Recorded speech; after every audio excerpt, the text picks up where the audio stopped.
Tirth, Mm-hmm. I want to discuss something very near and dear to my heart today. Something that's very important to scientists, to all scientists. Philosophical razors. Are you a fan? Oh, big fan. Big fan. Huge fan. Philosophical razors, what are they?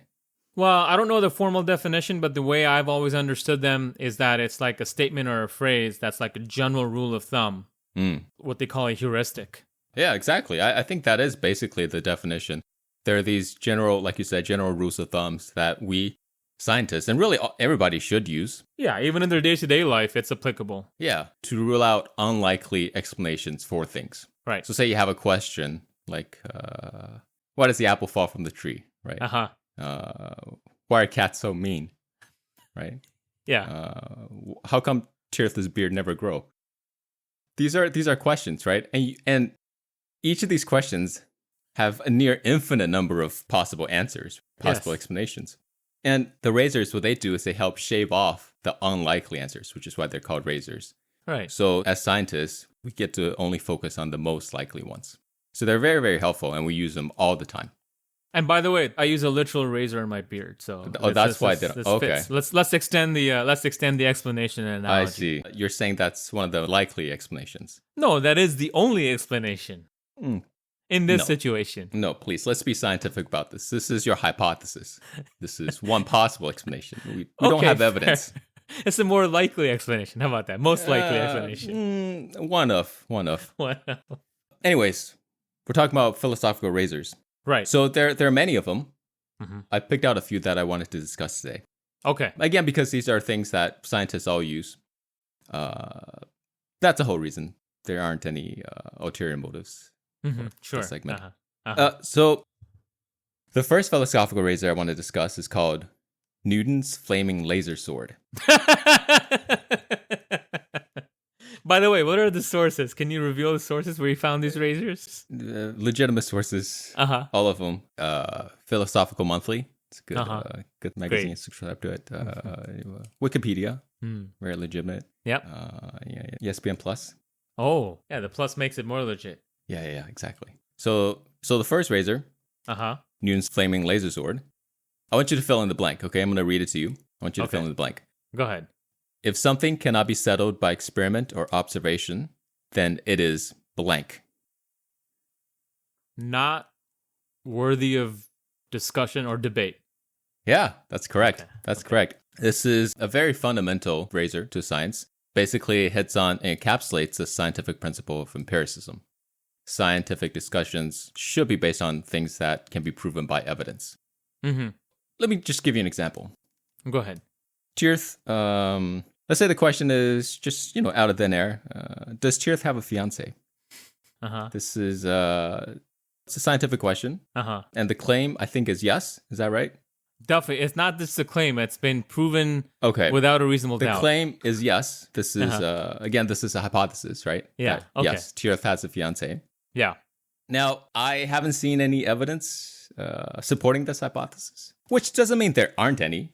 Right? It's just that, I find it pretty weird that as one of your very good friends, I have never seen any evidence of this person that you love so dearly. Pictures on Instagram. We'll get to that. Okay. And that's all fine. Doesn't mean there aren't any evidence. But now, if you were to tell me it's impossible to provide any evidence for the existence of your fiance because she lives in a very far away land. She does. Has no access to telecommunications whatsoever, then this isn't really a scientific question because there's no way to prove or disprove it using evidence, right? So I can say this isn't worth my time. Yeah, I don't want to discuss this because it's not scientific. Okay, that's fair. So that's Newton's Flaming Laser Sword. Yeah. Good. The next razor is called Hitchen's razor. Okay. That which can be asserted without evidence can be blank without evidence. Refuted. Yeah, essentially. Dismissed is the specific word. Dismissed or disproved, That which can be asserted without evidence can be dismissed without evidence. So this is very similar to the razor we just did. But here, it emphasizes that the burden of proof is on the person making the claim. Right. You make a claim, you need to show evidence for it. So let me give you another example. Actually, let's just use the first example again. Okay, go ahead. Yeah. Tirth, again, you claim to have a fiance. I do. Interesting hypothesis. Interesting. For me to believe that you have a fiance, Tirth, because you're the one claiming it, you have to show evidence. Yeah.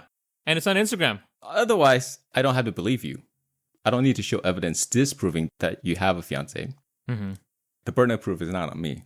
It's on you. And if you Fair enough. Yeah. If you don't provide evidence, I don't have to believe in your claim. Hey, it's like when you say you're environmentally conscious and very culturally savvy, you know? I am. Tirth, please.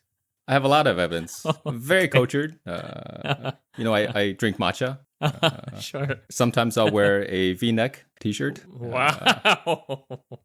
I haven't seen that's something I've not seen before. I've been to Europe. Oh, yeah. Even I haven't been to Europe. Yeah. How many times have you been to Europe, Lou? Once. Just once. And for how long? How long? 2 days. Wow, so cultured. Very cultured. So cultured. Tirth, please check yourself before you wreck yourself. Yeah. I stand corrected. Thank you. What are we doing? Oh, razors. Razors. Yeah. Razor number 3. This one's called the Sagan Standard, named after Carl Sagan. Right. Positive claims require positive evidence. Blank claims require blank evidence. Extraordinary claims require extraordinary evidence? Exactly. Perfect. Extraordinary claims require extraordinary evidence. This razor encapsulates the scientific principle of skepticism. The bigger the claim, the bigger the evidence you need, the more evidence you need. Yeah. Going back to our example, you make this claim that you have a fiance. Not an extraordinary claim. Please, Tirth, this moderate is sized. Huge claim. Moderate sized. In fact, I find it really hard to believe. Given what I know about you and given how awesome of a person you make her sound, I find it very hard to believe. Extraordinary claim. Therefore, I need extraordinary evidence. And if the only evidence you can provide me is an obviously AI generated photo of a woman standing next to you. By the way, she had 8 fingers in that picture. You should have counted. Hey man, she has a medical condition. Okay, and please. Don't make fun of her. Yeah, please, Tirth. If that's the only evidence you can provide me, then I'm going to have some doubts. I need better evidence. Right, like for example, you need to see her in person. Yeah. You need to touch her. You need to put your fingers on her face and try pulling her hair. Please, Tirth. Just some evidence of life is enough. Okay. Just check her pulse. We don't need to get too creepy. Okay, just check her pulse. The next razor is called Popper's falsifiability criterion. Okay. So for a theory to be considered scientific, it must be blank. Falsifiable, exactly. Yeah, it's Karl Popper. So this is super important. What it says is a hypothesis can't just be supported by evidence for it to be considered scientific. It also has to be falsifiable. There has to be a reasonable chance that it can be proven wrong. Yeah. If it's something that's impossible to prove wrong, then it's not scientific. Yeah. This means that if you make a theory, you should test it using experiments that have a chance of proving it wrong. So for instance, Tirth, let's say you claim that you have a fiance who has a special ability where she was cursed as a baby by a witch, where every time you try to introduce her to your podcast co-host, that she becomes invisible and undetectable in every single way. Quite a curse. Yeah. Well, see, that makes your theory unfalsifiable. There's no way for me to disprove that you have a fiance. Yes. Because every time I get close, she disappears. You know, the much simpler version of this is, you wouldn't know her. She goes to a different school. Yes. Also unfalsifiable. Yeah, totally. When you're a kid, you don't have access to the car to drive to a different school. Yeah. Exactly. Unfalsifiable. Yeah. Very good. All right. The next razor is one of my favorites. It's called Hanlon's razor. Never attribute to malice that which can be adequately explained by blank. Stupidity. Yeah, exactly. One of my favorites. I use it all the time. This explains humanity really well too. Not just science, everything. Self-explanatory, I think. Yes. I use it whenever I read the news these days. We don't need to get political. No. I love this razor, mainly because to me it's much more satisfying to call someone stupid rather than malicious. Yeah. Because malicious implies that there is intent and there is some thought behind it. Some intelligence. Yeah, some like organization behind it. Some planning. Yeah. Exactly. So let me give you an example. listeners. Tirth, let's say one day you get tired of my accusations that you made up this whole thing about having a fiance.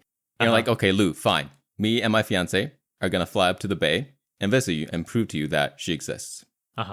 Great.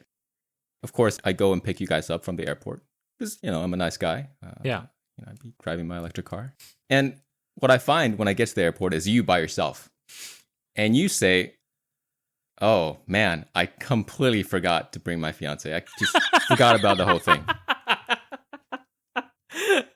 Look, here's what I can assume. I can say, okay, you've clearly made everything up. You never had a fiance.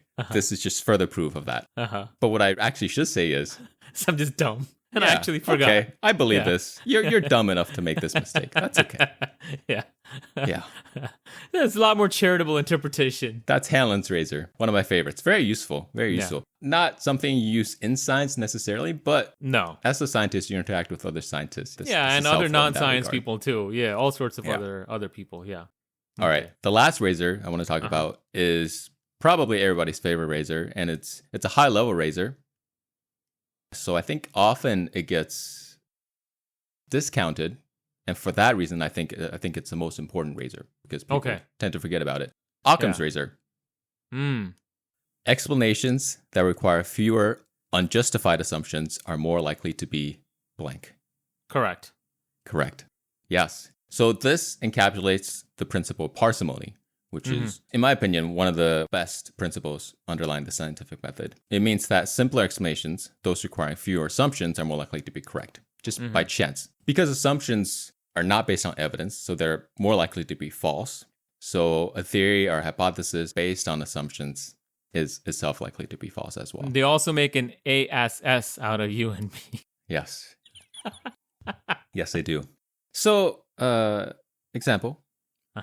Tirth, now, say I finally get to meet your fiance. Yeah. At a big party that you guys throw that you call your wedding. By the way, I'm assuming I'm going to be invited. Yeah. We can talk about it later. Oh, the only man at the wedding. Perfect. Perfect. Just the way I like it. Yeah, I'm sure. Let's say I'm at this wedding and, it looks real. Looks expensive. Looks very well organized. Yeah. I could say, I still don't believe you because you hired an actress. You hired a fake wedding officiant. Yeah. Convinced your friends and family to come to this wedding. I created a set, spent a lot of money, Hollywood. You got your friends to give very heartfelt speeches, toasts. Presents. Got them to buy you presents. So I could say that, but that's a lot of assumptions, right? None of those things have evidence behind them. No. So that's an unlikely explanation. The more likely explanation is that you actually did have a fiance this whole time. Yeah. The wedding is real, and you actually did get married. Yeah. That hypothesis only requires one assumption. Yes, right? that I have a fiance. Which is, the assumption there is that you're a lovable enough guy to convince someone to marry you. Even more deeper, yes. Is that a good assumption? I don't know. But there's only one of them, so more likely. That's Occam's razor. So what you're basically saying is that you'll only be convinced that I have a fiance when you come to the wedding. Show me the evidence, man. Okay. Show me the evidence. Hey, let's you and I, let's both go to St. Louis, our old stomping grounds. We'll see her there. Let's go. Okay. Let's go. Let's go in October. Okay. Should we visit Del Mar Loop? Yeah, we'll do it, man. Just like the old days. Oh, love that place. Del Mar Station. Blueberry Hill. Moonrise. Oh, good stuff. Yeah. Hey, you forgot two razors though, Luke. Two razors. Okay. Yes, please. One of them's the Gillette Mach 3. Okay. I'm preemptively getting us a sponsor. Which Gillette Mach 3. You would be familiar with because... Very intimately familiar. I've been using it since I was 13 years old. I see. I've not used any other razor. Big fan. Smooth as shave. Please give us free blades. Or me free blades. Lou doesn't need it. Please. I shaved today, actually. Oh, yeah. Okay. The second razor you forgot is Yang's razor. The what? Yang's razor. Yang's razor. Oh, I haven't heard of this one. Okay. See if you can finish. Complete the sentence. Yes. Yeah, she can fill in the blank. Okay. Check yourself before you wreck yourself. There you go. Very useful. Very, very useful. Yeah, extremely Saves useful. you a lot of self-wrecking. And embarrassment.